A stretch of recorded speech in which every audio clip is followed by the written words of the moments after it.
돈에 관한 설교, 헌금에 관한 설교는 일반적으로 설교자들이 설교하기 꺼려하고 부담스러워하는 설교 중 하나라고 할 수 있습니다. 듣는 회중들에게 부담을 줄 뿐만 아니라 설교자에게도 상당히 조심스럽고 또 민감한 주제 중에 하나죠. 자칫 잘못하면 괜한 오해를 받을 수도 있습니다. 우리 목사님 안 그런 것처럼 보였는데 돈 굉장히 좋아하네, 탐욕스럽네, 또 우리 교회도 헌금을 강요하는 그런 교회구나, 뭐 이런 혹시라도 그렇게 오해하고 시험에 드는 성도님들 계실까봐 설교자들이 가능하면 헌금에 관한 설교를 잘 안 하는 것 같습니다. 저도 매주 설교 본문을 그때그때 임의로 정해서 설교해야 한다면 굳이 뭐 일부러 헌금에 관한 설교 본문을 정하지는 않을 것 같아요. 특별히 요즘 같은 때 헌금 설교를 한다면 코로나 때문에 우리 교회가 지금 굉장히 힘든가 보구나, 목사님 저런 설교하는 거 보니까 그렇게 또 우리 성도님들께 걱정과 부담을 안겨드리는 일이 될 수도 있을 것 같습니다. 그러나 오늘 설교 본문은 제가 임의로 정한 것이 아니라 빌립보서 강해를 쭉 해나가다가 자연스럽게 나온 본문이기 때문에 마침 돈에 관해서, 헌금에 관해서 설교한다 해도 괜히 시험에 들거나 오해하실 분은 한 분도 안 계시리라고 믿습니다. 돈이나 헌금에 관한 설교가 상당히 부담스럽고 여러모로 오해될 소지가 있는 것이 사실입니다만, 그러나 설교자들이 그 설교를 피하거나 침묵해서만은 또 안 됩니다. 설교해야 할 때는 분명하고 담대하게 설교해야 하죠. 왜냐하면 돈이라는 것이 우리의 신앙생활에서 너무나 중요한 위치를 차지하고 있기 때문입니다. 우리의 신앙생활은 우리의 몸이나 뭐 우리가 하는 일이나 아니면 우리의 돈이나 그런 것들과는 아무런 상관없이 그저 우리 눈에 보이지 않는 영혼, 마음, 그런 것들과만 관련되어 있는 것이 아니거든요. 그 둘은 아주 밀접하게 서로 연결되어 있습니다. 내 보물 있는 그곳에는 내 마음도 있느니라고 예수님께서 말씀하신 것처럼, 우리가 만일 돈을 가장 귀한 것으로 여기며 산다면 그 돈이 있는 곳에는 언제나 우리의 마음도 함께 있는 것입니다. 자녀를 우리의 보물로 여기고 산다면 그 자녀가 있는 곳에 우리의 마음이 있는 것이고, 우리가 소중히 여기는 보물과 우리의 마음은 항상 함께 있습니다. 그래서 종교개혁자 마틴 루터는 진정한 신자가 되기 위해 사람에게 세 가지 회심이 필요한데, 그것은 머리와 가슴과 돈 지갑이다.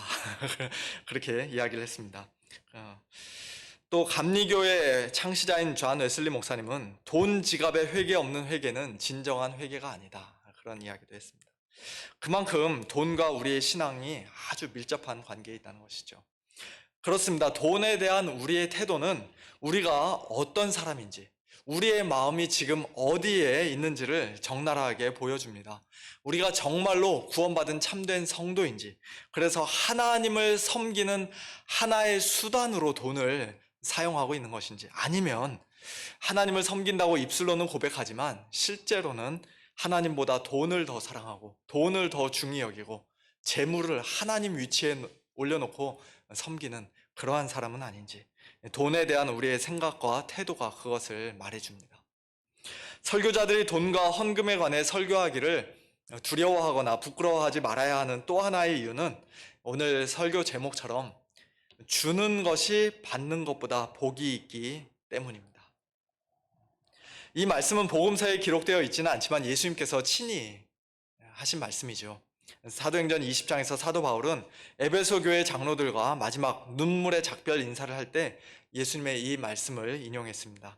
주는 것이 받는 것보다 복이 있다. 설교자들이 이 말씀을 분명히 믿으면서도 이에 대해 전혀 말씀하지 않고 침묵한다면 오늘날 교회 안에 많은 분들은 거꾸로 받는 것이 주는 것보다 더 복이 있다, 그렇게 착각하며 살게 될지도 모르겠습니다. 그래서 기도할 때에도 하나님 주십시오, 저에게 주십시오, 또 주십시오, 더 많이 주십시오, 계속 그렇게 달라는 기도만 할지도 모르겠어요. 그러나 우리 예수님께서는 분명히 주는 것이 받는 것보다 복이 있다고 말씀하셨습니다. 오늘 빌립보서 4장 14절 이하의 말씀을 통해서도 우리는 주는 것이 받는 것보다 복이 있다는 사실을 깨닫게 됩니다. 어떤 면에서 얼마나 더 복이 있는지 크게 세 가지를 생각해 보기를 원하는데요. 첫 번째는 주는 것이 칭찬받을 만한 일이요 큰 특권이기 때문입니다. 14절에서 사도 바울은 그러나 너희가 내 괴로움에 함께 참여하였으니 잘하였도다 라고 말씀합니다. 사도 바울이 그러나 라고 말씀한 것은 지난 시간에 우리가 이미 살펴본 말씀과 연관되어 있습니다. 즉 나는 돈 때문에 크게 기뻐하는 것이 아니다. 나는 사실 어떠한 형편에서도 자족할 수 있는 그런 자족의 비결을 배웠다. 내게 능력 주시는 자 안에서 나는 모든 것을 할 수 있다. 사도 바울의 그런 말들을 들었을 때 빌립보 교회 성도들 입장에서는 오해를 할 수도 있었을 것입니다. 그러면 우리가 괜한 짓을 했나? 우리 딴에는 참 힘들게 준비해서 선교비를 정성껏 사도 바울에게 보냈는데 사도 바울이 별로 그렇게 기뻐하는 것 같죠.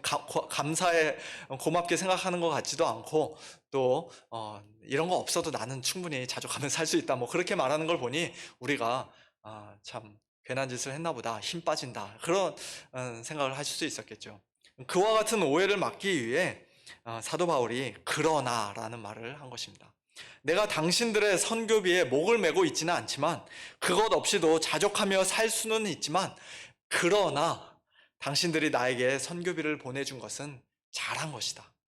잘하였도다. 왜 잘한 것입니까? 너희가 내 괴로움에 함께 참여하였기 때문이라고 말씀합니다.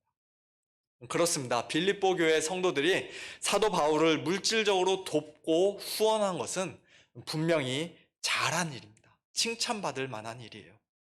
그것은 사도 바울의 괴로움에 1차적으로는 그가 감옥에 갇혀있는 괴로움이고 경제적으로도 궁핍한 그런 괴로움이겠지만 더 나아가 사도 바울이 복음을 전하는 중에 받는 모든 고난과 괴로움에도 그들이 함께 참여한 것입니다. 함께 참여하였다라고 할 때 참여한다는 말 빌립보서 1장에서도 몇 번 나왔는데요. 우리 성도님들 기억하고 계실지 모르겠습니다. 사도 바울은 빌립보 교회 성도들을 생각할 때마다 하나님께 감사했고 또 그들을 위해 기도할 때마다 기쁨이 있었는데 그 이유는 그들이 첫날부터 이제까지 복음을 위한 일에 참여하고 있기 때문이었습니다. 또한 그들은 감옥에 갇히고 사슬에 매여서도 굴하지 않고 복음을 전하는 사도 바울과 함께 은혜에도 참여한 자들이에요. 최전선에서 담대하게 복음을 전하고 그러다가 직접적으로 고난과 괴로움을 받는 사도 바울에게 선교비를 보내고 물질적인 도움을 줌으로써 빌립보 교회 성도들은 복음에 참여, 복음을 위한 일에 참여하였고 하나님의 은혜에 함께 참여하였으며 사도 바울의 괴로움에도 함께 참여하는 그런 특권을 누린 것입니다. 특권이라고 말씀드렸는데요. 맞습니다. 이것은 분명히 특권입니다. 아무나 누릴 수 없는 엄청난 특권입니다. 마게도냐에 여러 교회들이 있었지만 사도 바울이 마게도냐를 떠날 때 그를 물질적으로 도와준 교회, 주고받는 내 일에 사도 바울의 그 복음 사역에 참여한 교회는 오직 빌립보 교회 하나뿐이었습니다. 다른 교회들은 사도 바울로부터 영적인 유익을 받기만 했지 그에게 아무것도 주지 않았다는 것이에요. 물론 사도 바울이 안 받는다고 했었죠. 그러나 어쨌든 누가 더 복이 있는 것입니까? 그렇죠. 받는 것에 그치지 않고 주기까지 한 빌립보 교회가 다른 교회들보다 훨씬 더 복이 있고 훨씬 더 큰 특권을 누린 것입니다. 빌립보 교회는 사도 바울이 마게도냐를 떠나기 전 데살로니가에 잠시 머물며 거기서 사역할 때에도 한 번뿐만 아니라 두 번이나, 좀 매끄럽게 번역하면은 한 두어 번, 여러 번 그렇게 사도 바울의 쓸 것을 보내주고 필요를 채워주었다고 16절에서는 말씀합니다. 벌써 약 한 10년 전 오래된 일인데도 사도 바울이 그것을 기억하고 있어요. 아니 시간이 더 흘러 사도 바울이 그것을 혹 잊는다 할지라도 하나님께서는 그것을 결코 잊지 않으실 것입니다. 우리가 직접 입을 열어 복음을 전했든 복음 전하는 자들을 물질로 도왔든 기도로 후원했든 또는 시간을 드리고 재능을 드렸든 어떤 형태로든지 우리가 복음에 참여했던 모든 일을 하나님께서는 다 기억해 주십니다. 그리고 마지막 날 하나님께서는 빌립보 교회 성도들처럼 복음에 참여한 자들에게, 말씀 사역자들과 선교사님들의 괴로움에 함께 참여했던 모든 성도들에게 잘하였도다라고 칭찬해 주실 것입니다. 사랑하는 성도 여러분, 코로나 때문에 우리가 지금 모두 다 힘든 시간을 보내고 있는데요. 이렇게 힘들고 어려운 중에도 잊지 않고 헌금을 드리시는 우리 성도님들이 얼마나 귀하고 감사한지 모르겠습니다. 그렇게 헌금하실 때마다 지금 복음에 참여하고 있다는 사실을, 하나님의 은혜에도 복음 전한 자들의 괴로움에도 함께 참여하는 그런 놀라운 특권을 누리고 있다는 사실을 우리 성도님들 꼭 기억하면서 헌금하시길 바랍니다. 잘하였도다, 우리 하나님의 칭찬을 기대하면서 헌금하시기를 바랍니다. 두 번째로, 주는 것이 복이 있는 이유는 그것이 주는 자에게 영적인 유익과 풍성한 열매가 되기 때문입니다. 17절 말씀이죠. 내가 선물을 구함이 아니요 오직 너희에게 유익하도록 풍성한 열매를 구함이라. 사도 바울은 자기에게 선교비를 보내준 빌립보 교회 성도들에게 잘했다고 칭찬했습니다만, 그러나 그의 진정한 관심사, 그가 정말로 구했던 것은 그들이 보내준 선물과 돈이 아니라는 사실을 그는 분명하게 밝힙니다. 사도 바울이 정말로 구했던 것은 그들의 유익과 풍성한 열매였어요. 다른 말로 하면 사도 바울을 물질적으로 돕고 후원한 일이 빌립보 교회 성도들에게 영적인 유익이 되었고 또 그들에게 풍성한 열매가 되었다는 뜻입니다. 사실 여기서 유익, 풍성한, 그리고 열매, 이런 단어들은 그 당시 상거래를 할 때 사용되던 전문 용어들이라고 할 수 있습니다. 개인의 신용 장부나 또 은행 계좌에, 발음이 잘 안 되는데, 은행 계좌에 이익 배당금이 점점 불어나는 것을 가리키는 말입니다. 즉, 빌립보 교인들이 사도 바울에게 물질적인 도움을 주고 또 그런 선교비를 보내주었던 것은 그들의 천국 계좌에 이익 배당금이 점점 더 늘어나는, 이익 배당금을 남기는 영적인 투자와 같다고 지금 사도 바울이 말씀하고 있는 것이에요. 중세 로마 가톨릭 교회가 면죄부를 팔았던 것을 비롯하여 오늘날까지도 헌금을 가지고 나쁜 짓 하는, 사기치는 사람들이 많이 있어서 우리가 이런 종류의 말씀에 조금 이렇게 거부감을 가질 수도 있습니다만, 그러나 사도 바울의 이 말씀은 사실 예수님께서 일찍이 하셨던 말씀과 똑같은 말씀입니다. 마태복음 6장 19절 이하에서 예수님께서 이렇게 말씀하시죠. 너희를 위하여 보물을 땅에 쌓아두지 말라. 거기는 좀과 동록이 해하며 도둑이 구멍을 뚫고 도둑질하느니라. 오직 너희를 위하여 보물을 하늘에 쌓아두라. 거기는 좀이나 동록이 해하지 못하며 도둑이 구멍을 뚫지도 못하고 도둑질도 못하느니라. 보물을 땅에 쌓아두지 말고 하늘에 쌓아두라고 말씀하시는데, 구체적으로 우리가 어떻게 하는 것이 그렇게 보물을 하늘에 쌓아두는 것입니까? 누가복음 12장 33절에 예수님의 답이 있습니다. 너희 소유를 팔아 부재하여 낡아지지 아니하는 배낭을 만들라. 돈지갑을 만들라. 곧 하늘에 둔 바 다함이 없는 보물이니 거기는 도둑도 가까이 하는 일이 없고 좀도 먹는 일이 없느니라. 우리의 소유를 팔아 구제하는 것이 하늘에다가 보물을 쌓는 일이라고 말씀합니다. 그것을 잠언에서는 또 이런 식으로 말씀합니다. 가난한 자를 불쌍히 여기는 것은 여호와께 꾸어 드리는 것이니 그의 선행을 그에게 갚아 주시리라. 가난한 자를 불쌍히 여기며 구제한 것을 꼭 이 땅에서가 아니라도 훗날 하늘에서라도 하나님께서는 반드시 갚아 주실 것입니다. 또한 사도 바울은 젊은 목사 디모데에게 이런 말씀도 했습니다. 내가 이 세대에서 부한 자들을 명하여, 특별히 교회 안에 부한 성도들이 있으면 그들에게 이렇게 명령하라고 말씀합니다. 마음을 높이지 말고 정함이 없는 재물, 왔다 갔다 흔들리는 그런 재물에 소망 두지 말고 오직 우리에게 모든 것을 후히 주사 누리게 하시는 하나님께 소망을 두라. 그리고 선을 행하고 선한 사업을 많이 하고 나누어 주기를 좋아하며 너그러운 자가 되게 하라. 이것이 장래에 자기를 위하여 좋은 터를 쌓아 참된 생명을 취하는 것이라고 말씀합니다.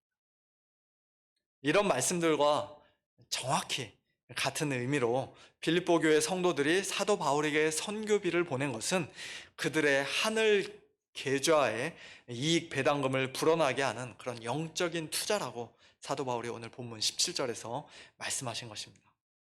사랑하는 성도 여러분, 우리의 진정한 소유, 우리의 영원한 소유는 지금 당장 우리 손에 쥐고 있는 것들이나 우리 통장에 들어있는 그런 돈이 아닙니다.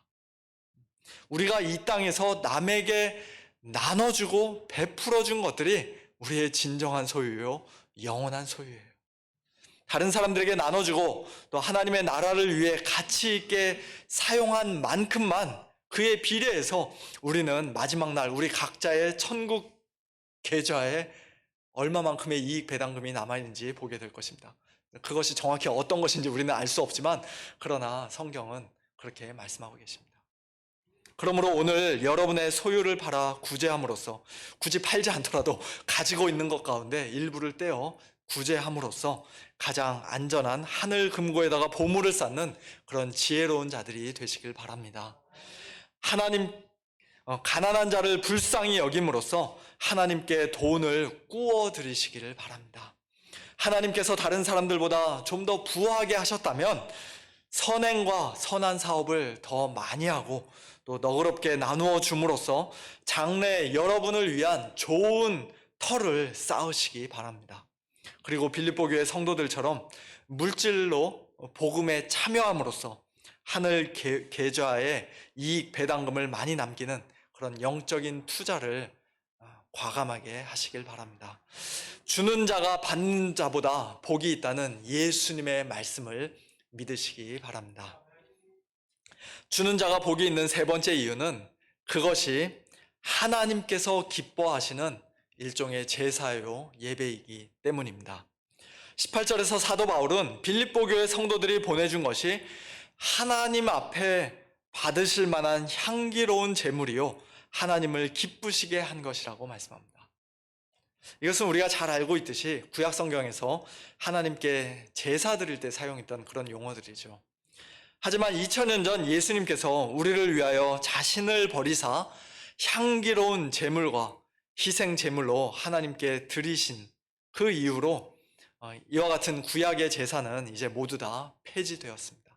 우리는 이제 더 이상 하나님께 향을 피우거나 또 짐승을 잡아 죽여 피를 뿌리고 또 그것을 태워서 하는 그와 같은 제사를 하나님께 드리지 않습니다. 그런데 지금 사도 바울은 빌립보 교회 성도들의 헌금이, 그들의 선교비가 하나님께서 받으실 만한 향기로운 제물이요 하나님을 기쁘시게 한 것이라고 말씀하고 있는 것이에요. 일종의 제사요 예배라고 말씀합니다. 우리 신약의 성도들이 오늘날에도 계속해서 하나님께 올려드리는 그와 같은 제사 또 뭐가 있을까요? 로마서 12장 1절에서는 우리가 우리 몸을 하나님이 기뻐하시는 거룩한 산 제물로 드려야 하는데 그것이 곧 하나님께 드릴 영적 예배라고 말씀합니다. 또 로마서 15장 6절에서는 사도 바울이 자신의 사도 직분을 언급하면서 자기는 이방인을 제물로 드리는 하나님의 복음의 제사장이라고 말씀합니다. 우리가 복음을 전해서 다른 사람을 하나님께 인도하는 것도 우리가 제사 드리는 것이라는 것이죠. 히브리서 13장 15절에서는 우리가 항상 찬송의 제사를 하나님께 드리며 하나님의 이름을 입술로 증언해야 한다고 말씀하고요. 그 다음 절인 16절에서는 우리가 선을 행하고 서로 나누어 주는 것이 곧 하나님께서 기뻐하시는 제사라고 말씀합니다. 오늘 본문 18절과 똑같은 의미의 말씀이죠. 사랑하는 성도 여러분, 우리가 헌금을 드리는 것은 그저 말씀 사역자나 선교사님들의 생계와 사역을 돕는 또는 교회 운영을 돕는 겨우 그 정도의 의미가 아닙니다. 물론 그것도 귀한 일이고 꼭 필요한 것입니다만 궁극적으로 우리는 하나님께서 기뻐하시는 제사를 예배를 드리는 것이에요. 헌금은 주일 예배 가운데 들어있는 하나의 작은 순서, 형식적인 순서에 불과한 것이 아니라 그 자체가 곧 하나님께 올려드리는 일종의 예배입니다. 믿음의 헌금, 사랑의 나눔을 우리 하나님께서 향기로운 제물로 기쁘게 받으신다는 사실을 결코 잊어서는 안 될 것입니다. 그러므로 이제 당장 오늘부터 이제 말씀 끝나고 헌금하는 시간이 있는데요. 오늘부터 우리의 헌금이 달라지기를 소원합니다.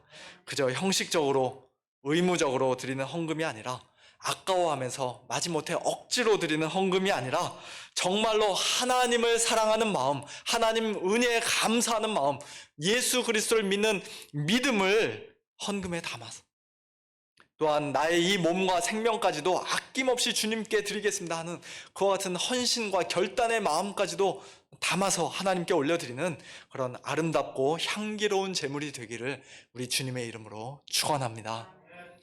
고린도후서 8장 1절 이하의 말씀을 통해 알 수 있듯이 마게도냐에 위치한 빌립보 교회 성도들은 부유하고 넉넉했기 때문에 사도 바울을 도왔던 것이 아니었습니다. 그들은 환난의 많은 시련과 극심한 가난 가운데 있던 자들이었어요. 그럼에도 불구하고 그들은 기쁜 마음으로 풍성한 연보를 넘치도록 했습니다.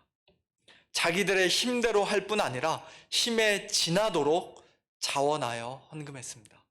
물질적으로만 도왔던 것이 아니라 그들은 먼저 자신을 주님께 드렸습니다. 그런 믿음이 있었기 때문에 이런 헌금을 할 수 있었던 것이죠. 그와 같은 그들의 마음과 믿음의 헌금을 하나님께서 얼마나 기뻐하셨을까요? 그러한 빌립보 교회 성도들에게 오늘 본문 19절에서 사도 바울은 하나님의 놀라운 약속을 선포합니다. 나의 하나님이 그리스도 예수 안에서 영광 가운데 그 풍성한 대로 너희 모든 쓸 것을 채우시리라. 아멘 하셔야죠. 아멘, 아멘이죠. 아멘. 이것은 예수님 믿으면 모두 부자가 될 것이라는 그런 약속의 말씀은 아닙니다. 반대로 성도가 가난하게 살면 믿음이 없어서 또는 저 하나님의 축복을 받지 못해서 그런 것이라는 식으로 가난한 성도들을 정죄하는 일에 쓰여서도 안 되는 말씀입니다. 모든 참된 성도들은 이 약속의 대상이 되는 것이에요. 특별히 빌립보 교회 성도들처럼 자신의 소유를 가지고 다른 사람의 쓸 것을 채우며 사는, 나누며 사는 그런 성도들은 더욱더 이 약속의 말씀을 확신할 수가 있습니다. 여기서 쓸 것이라는 말은 필요라는 뜻의 단어인데요. 우리의 모든 필요를 하나님께서 이미 다 알고 계실 뿐만 아니라 또한 풍성히 채워주실 것이라는 그러한 약속의 말씀입니다. 우리가 원하는 것들, 우리의 욕심과 탐욕을 채워주신다고는 하나님께서 약속하신 적이 없어요. 우리의 필요를, 우리의 모든 쓸 것을 채워주시겠다 약속하십니다. 마태복음 6장 33절 말씀처럼 성도들이 이 세상에서 먼저 하나님의 나라와 그의 의를 구하는 삶을 살기 위해 하나님의 영광을 위해 살아가기 위해 필요한 모든 것들을 하나님께서는 채워주시고 더해 주십니다. 먹고 마시고 집값 내고 애들 공부시키는 데 필요한 그런 육신적인 필요들 뿐만 아니라 모든 영적인 필요들도 하나님께서는 얼마든지 채워주십니다. 복음에 대한 열정, 대적들을 두려워하지 않는 담대함, 온유하고 겸손한 그리스도의 마음, 주 안에서의 샘솟는 기쁨, 모든 일을 하나님께 아뢰는 기도의 무릎, 모든 지각을 뛰어넘는 하나님의 평강, 어떠한 형편에든지 자족할 수 있는 그런 자족의 능력, 작은 일에도 감사하는 마음, 가난한 자들을 향한 긍휼과 너그러움, 그와 같은 모든 영적인 필요들도 우리 하나님께서는 다 채워주십니다. 찔끔찔끔 아주 인색하게 채워주시는 것이 아니라 영광 가운데 그 풍성한 대로 채워주시겠다 약속하셨습니다. 하나님께서 얼마나 영광스러우신 분이고 또 하나님께서 얼마나 풍성하신 분인지 시편 50편에서는 이렇게 말씀합니다. 삼림의 짐승들과 산의 가축이 다 내 것이며 산의 모든 새들도 내가 아는 것이며 들의 짐승도 내 것이미로다. 세계와 거기에 충만한 것이 내 것이미로다. 역대상 29장에서는 성전 건축 재료들을 다 준비해 놓은 다윗이 솔로몬을 이제 왕으로 세우기 직전에 이렇게 하나님께 찬양하며 송축합니다. 여호와여, 위대하심과 권능과 영광과 승리와 위엄이 다 주께 속하였사오니 천지에 있는 것이 다 주의 것이로소이다. 여호와여, 주권도 주께 속하였사오니 주는 높으사 만물의 머리이심이니이다. 부와 귀가 주께로 말미암고 또 주는 만물의 주제가 되사 손에 권세와 능력이 있사오니 모든 사람을 크게 하심과 강하게 하심이 주의 손에 있나이다. 아멘. 사랑하는 성도 여러분, 우리 하나님께서 영광 가운데 그 풍성한 대로 저와 여러분의 모든 쓸 것을, 우리 서문교회의 모든 필요를 채워주실 것을 믿으시기 바랍니다. 온 우주 만물의 창조자가 되시고 모든 것의 주인이 되시는 하나님께서 예수님을 통해 우리의 하늘 아버지가 되어 주셨습니다. 예수 그리스도 안에서 우리는 이미 모든 것을 다 받았고 또 앞으로도 계속해서 모든 필요를 풍성하게 채움받을 것입니다. 독생자까지도 아끼지 아니하시고 우리 모든 사람을 위하여 내어주신 하나님께서 어찌 그 아들과 함께 모든 것을 우리에게 주시지 않겠습니까? 설령 남들보다 좀 가난하고 궁핍하다 해도 전혀 기죽을 이유가 없습니다. 그만한 부가 지금 당장 우리에게 필요하지 않으니까 하나님께서 우리에게 주지 않으신다고 생각하시면 좋을 것 같아요. 정말로 꼭 필요한 것이라면 하나님께서는 얼마든지 주실 수 있고 또 반드시 풍성하게 주실 것입니다. 그리고 그렇게 풍성하게 주시는 것은 또한 다른 사람들과 나누라고, 다른 곳으로 흘려 보내라고 주시는 것이죠. 혼자서 그거 다 쓰고 혼자 배부르게 잘 먹고 잘 살라고 주시는 것이 결코 아닙니다. 아까 역대상 29장에서 다윗은 계속해서 이렇게 고백합니다. 나와 내 백성이 무엇이기에 이처럼 즐거운 마음으로 드릴 힘이 있었나이까? 모든 것이 주께로 말미암아 싸우니 우리가 주의 손에서 받은 것으로 주께 드렸을 뿐이니이다. 우리 하나님 여호와여, 우리가 주의 거룩한 이름을 위하여 성전을 건축하려고 미리 저축한 이 모든 물건이 다 주의 손에서 왔사오니 다 주의 것이니이다. 결국 우리가 하나님께 드리고 또 다른 사람들과 함께 나누는 것은 사실은 다 하나님의 것을 가지고 하는 것이에요.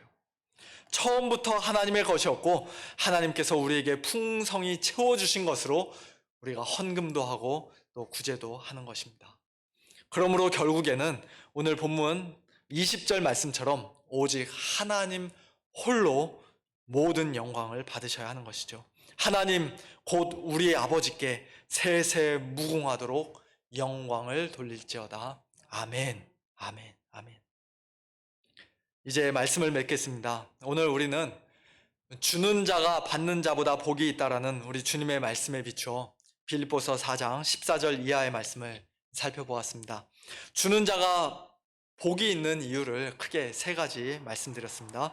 칭찬받을 만한 일이요, 복음에 참여하는 특권이기 때문에 그게 첫 번째고, 두 번째는 하늘 계좌의 이익 배당금을 증가시키는 영적인 투자이기 때문에, 다른 말로 하면 하늘의 보화를 쌓는 일이기 때문에, 세 번째는 일종의 제사와 예배로서 하나님을 기쁘시게 하는 것이기 때문에, 그리고 그렇게 나누고 드리며 사는 성도들은 하나님의 풍성한 채우심을 날마다 경험하고 또 생생하게 체험하는 그런 보너스 복도 누리게 될 것이라고 사도 바울은 말씀합니다.